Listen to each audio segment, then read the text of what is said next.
Soccer, or known as football by anyone not American like myself, is one of the most beloved sports in the world.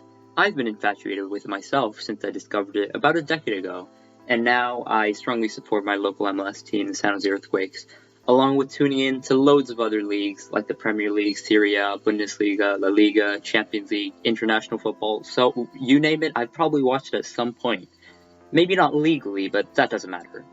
However, in this video, I want to discuss something that has been announced in the past year causing much controversy, the European Super League. Why? Well, essentially, it sucks. Let's get into it. To begin, let's go over ownership in soccer, and specifically an example of how it works in Germany with the 50+1 rule. The German football league system is set up with 3 professional tiers, from the Bundesliga to the 2 Bundesliga and then the 3 Liga. Of course, the Bundesliga is one of the best supported leagues in the world, providing high-quality football, exhilarating fan atmospheres, regular deep runs in European competitions, and for some, just the ability to drink beer at the stadiums. However, another reason why it's so successful in Germany is due to how connected to the team an average supporter is. This is due to the 50+1 rule, which makes it so fans hold the majority of their voting rights always. Commercial investors are allowed, of course, but they're only allowed to have a max of 49% of an ownership stake.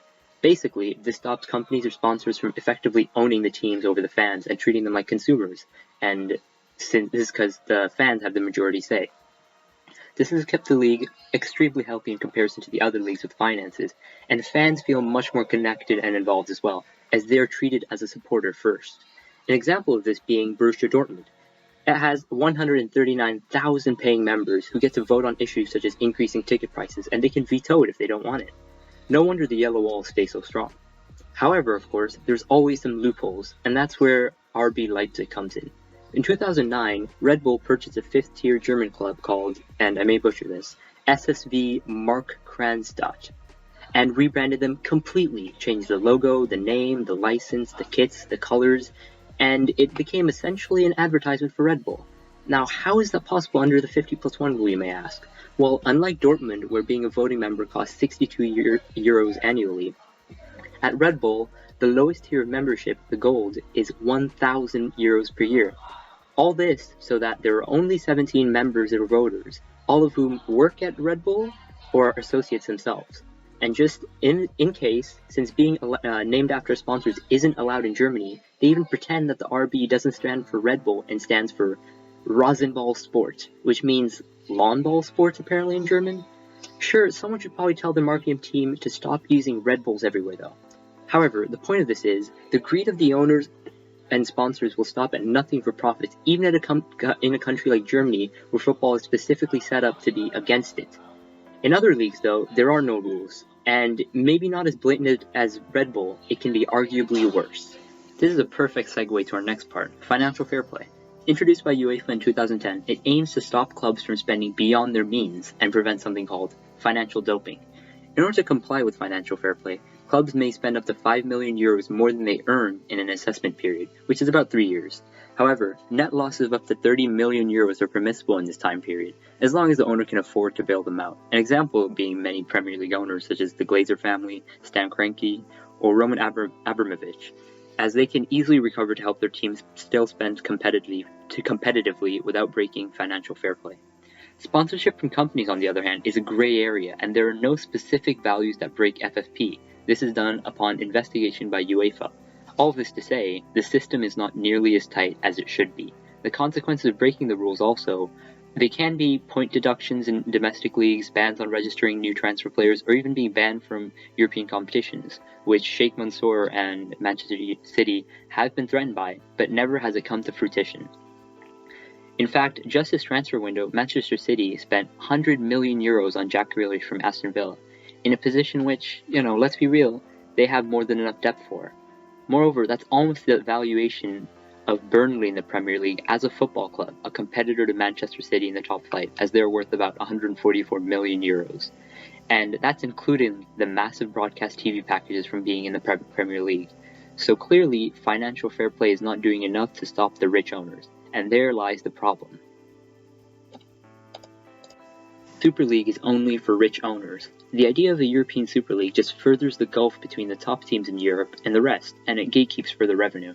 The European Super League is a proposed league of all the quote-unquote best teams in the world, with the top 6 from the Prem, Barca, Real Madrid, Atletico, PSG, Juventus, Milan, Inter, the usual culprits.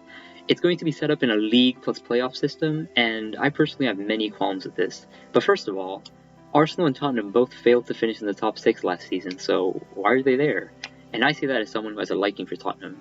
Second of all, the website is absolutely hideous as well, with vague and cringy descriptions that seem hollow and show that the competition has no real history behind it.